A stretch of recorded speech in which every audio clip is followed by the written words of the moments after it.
Well, hello, folks out there in YouTube land. Got a big show lined up for you. Let's get right on into it.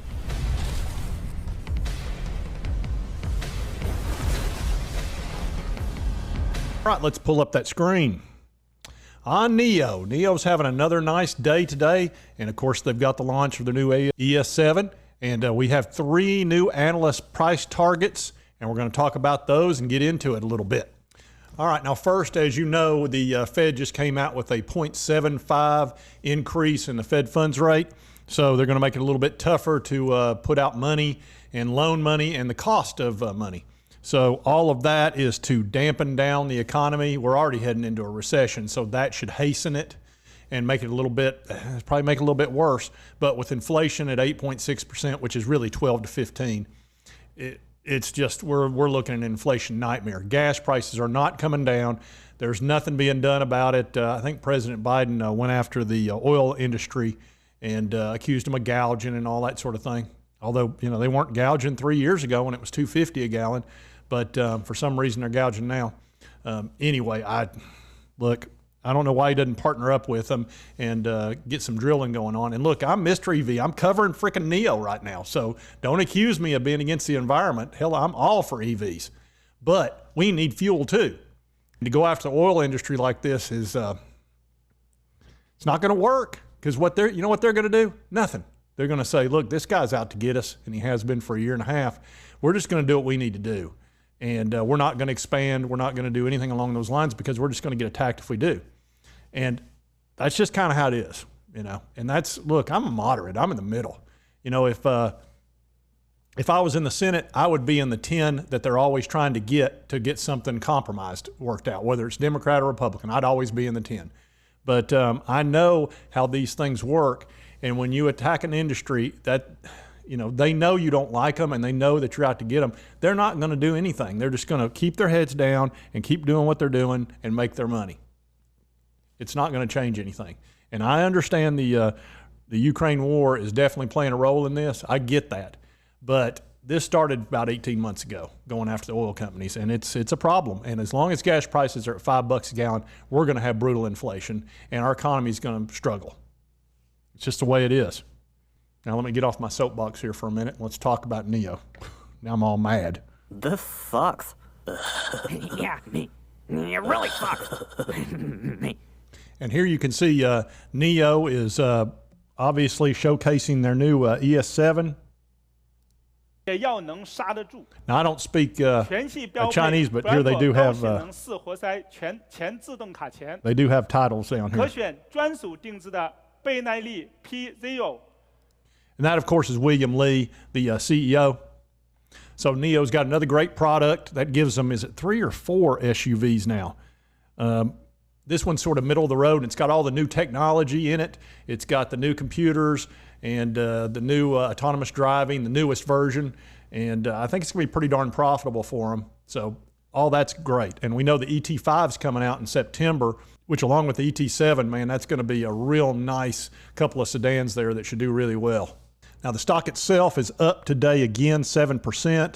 So it's really bumped off this support level of 14, then it hit up into the 16s. And the last time I covered when it was dropping all the way down here, around 16, I came out and said I was buying some, and I got attacked. You know, you're a knucklehead, et cetera. Well, it's gone up $4 since then. But, you know, hey, this is a crazy time. I like NIO long term, but, you know, there are issues that we've got to deal with this company. And we know about the possible delisting issue with Chinese stocks. We know that's a problem. The Chinese government seems to be saying all the right things. We'll see. The SEC's position is, well, you can say all the right things, but until we get to audit all those books, it doesn't change anything. It is a law. There is a law in the United States that you have to have your company audited, and it's a perfectly reasonable law, and it protects us as investors, so I'm for it. And I think NIO would have no problem letting them audit it, but, you know, it's up to the Chinese government, and like I said, they are saying the right things. We'll see. The Rona shutdowns are a real pain, and I don't understand why they're going down this road. But hopefully that will dissipate over time because it's not going to work. It's just, it's futile. It really is. It's a fool's errand. And that thing's going to do what it's going to do. It ran through here in a couple of months. And, you know, it's just a fact of life that we have to deal with. Now, on a positive note, we've had 2 analysts come out And it said only one conclusion about NEO, that it's a buy. Of course, it talks about the product lunch event today, which that's playing somewhat of a role that it's going up. And it says Deutsche Bank analyst writes that despite NEO's disappointing earnings last quarter, NEO is embarking on the most important product cycle in company history. It said volumes have been under pressure over the last few quarters due to operational bottlenecks and the Rona lockdowns, but NEO has fully returned to normal production levels, and now deliveries are on track to increase from 7,000 a month in May to 25,000 leaving the year. So obviously the last quarter. That's a significant number, 25,000 cars built per month, given that NEO barely made 25,000 deliveries in the first 3 months with all these problems. It says, and assuming NEO hits this target, they forecast the company could deliver 160,000 EVs this year and twice that next year, because remember, they've got the NEO Park where they'll have their second factory.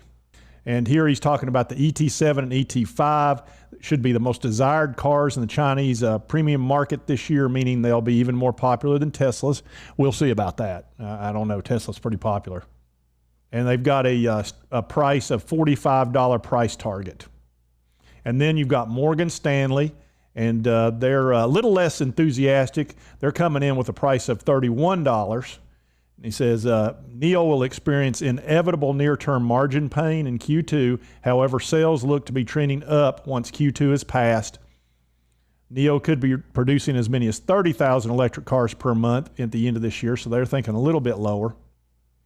And they've added to NEO Stable, etc. Here's, they've got, in a tip ranks, they've got a strong buy, and they've got a $39 price call. And the highest one I covered the other day, which was $87, and that was by city.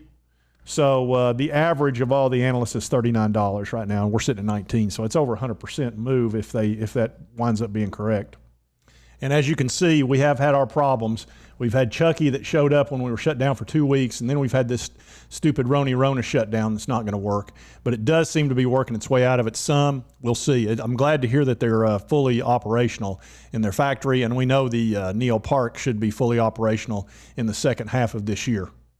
So like I say, it's good to see this stock working its way back up about almost 7% today. It was up 15, 16% yesterday. So we've had a real nice move up to 20 bucks. We may hit some resistance here around this $20 mark. Yeah, we're probably kind of on it, but we'll see if it breaks through there or if it pulls back. It's hard to say. We're definitely not in the oversold or the overbought. All right, folks, and that's NEO today. 3 new analyst price targets. Take your pick. They're all 3 pretty good. Anyway, we've got the new ES7. We're waiting on the ET5. A lot going on with NEO, a lot of news. If you like this content, be sure to hit that like button. Lets me know to continue to cover NEO. And if you haven't subscribed, hit that subscribe button. I'd certainly appreciate it. And we'll see you next time on Mr. Frugal Investor.